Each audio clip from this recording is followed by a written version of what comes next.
Legally speaking, not much. The United States has very strong liability protections for companies that host software or content.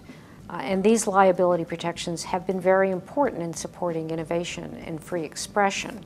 However, mobile operating systems do have the right to market and enforce rules, and they ought to be doing so. They should make sure their users know what can happen when they download apps, and they ought to have a process in place to enforce their rules and to deal with rogue apps and complaints from their users.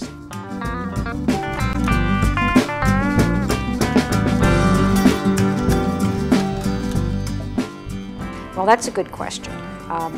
The data practices of mobile applications are very difficult to discern. Generally, apps do have to ask for specific permission to share data for the apps that you install, but they don't often tell you what they're intending to use that data for. And the operating systems are not always built in a way that makes it easy to provide that information to the consumer.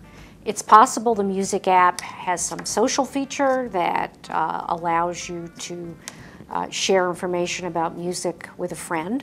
But the app developer could also be planning to transfer your personal data to a third party about an advertising network or some kind of an aggregator. So I think the right rule is if an app asks you for information and you're not comfortable, you really should not download that app.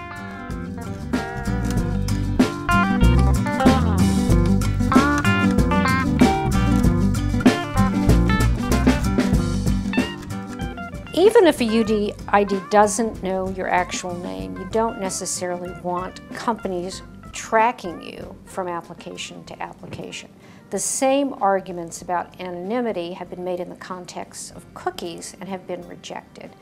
And UDIDs are really more troubling than cookies because they can't be erased or changed. In the context of new technologies, the distinction between personally identifiable information and information that can be combined to identify you is no longer very strong. And so-called anonymous tracking can, at least by some companies, be tracked back to your real identity. And if the government comes calling, then they're going to be under an obligation to combine the tracking information with your real information. So I'd be very, very hesitant to use unique identifiers for behavioral tracking without any user awareness or controls.